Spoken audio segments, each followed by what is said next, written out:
परिवार ही बच्चों की प्रथम पाठशाला है, जहां उसके व्यक्तित्व का निर्माण होता है। परिवार के द्वारा ही दी गई शिक्षाएं जीवन आत्मसात होती रहती हैं। महापुरुषों की जीवनी इस बात की साक्षी है कि उसके व्यक्तित्व के निर्माण में परिवार की प्रमुख भूमिका रही है। अगर आपको हमारा वीडियो पसंद आए तो प्लीज़ हमारे चैनल को लाइक, शेयर और सब्सक्राइब जरूर करें। आदिम समय में जब आज की तरह शिक्षण संस्थाएं नहीं थी तो परिवार ही शिक्षा की मुख्य संस्था थी। परिवार में ही बालक स्नेह, प्रेम, दया, सहानुभूति, त्याग, बलिदान, आज्ञा का पालन आदि का पाठ सीखता है।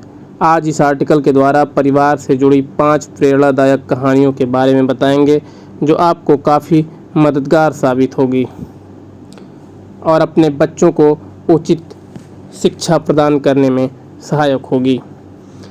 एक समय की बात है, एक छोटे से कस्बे में मगन नाम का आदमी रहता था। मगन अपने घर में बेटे और पत्नी के साथ रहता था।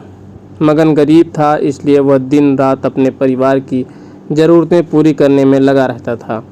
वह हर हाल में बेटे और पत्नी की खुशी चाहता था।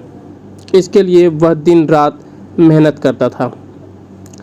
मगन एक छोटी सी कंपनी में काम करता था, जहां उसकी आमदनी पर खर्चे जितनी हो जाती थी, लेकिन फिर भी मगन कंपनी वाला काम ख़त्म करके दूसरी जगह जाया करता था ताकि कुछ और पैसे कमा सके। काम में व्यस्त होने की वजह से वह अपने परिवार को समय नहीं दे पाता था। मगन 24 में से 15 घंटे घर से बाहर काम में निकाल देता था। रात को देर से आता और सुबह जल्दी चला जाता था। इस तरह कुछ दिन बीतते गए। एक दिन मगन की पत्नी ने उससे कहा कि आप पूरे दिन काम करते हैं और हमें समय नहीं देते। वैसे भी हमारा खर्चा आराम से निकल जाता है, तो आप इतनी मेहनत क्यों करते हो? हमारे पास जितना है उसी में हमें खुश रहना चाहिए। चलिए आज हम तीनों कहीं घूमने चलते हैं।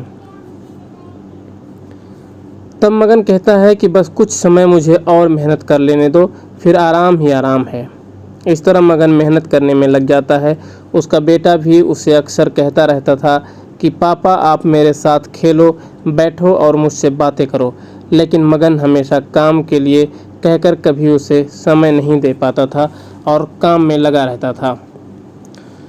कुछ समय और बीता। अब मगन की किस्मत चमकी। मगन की नौकरी जिस कंपनी में थी, अब उसका मालिक मगन को मैनेजर बना देता है, क्योंकि मगन काफ़ी समय से वहाँ काम कर रहा था और अब वह मालिक का विश्वास पात्र बन गया था।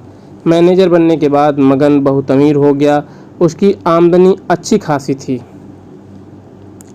अब वह कुछ भी खरीद सकता था। उसकी गिनती धनी लोगों में होने लगी। पत्नी और बेटा बस एक बार कोई चीज़ मांग लेते तो वह तुरंत हाजिर कर देता था। एक दिन बेटा और पत्नी दोनों मगन से बहुत ज़्यादा जिद करते हैं कि वे तीनों समुद्र के किनारे घूमने चले। मगन कहता है कि ठीक है, आज चलेंगे, लेकिन मुझे कंपनी में थोड़ा काम है, इसलिए तुम दोनों समुद्र के किनारे पहुंचो, मैं सीधा कंपनी से काम खत्म करके पहुंचता हूं। पत्नी और बेटे दोनों वहां चले जाते हैं। तभी समुद्र में बहुत बड़ी सुनामी आ जाती है और आसपास के लोगों को भी बहा ले जाती है। पत्नी और बेटा दोनों पानी में बह गए। जब मगन वहां पहुंचता है तो ऐसी हालत देखकर घबरा जाता है।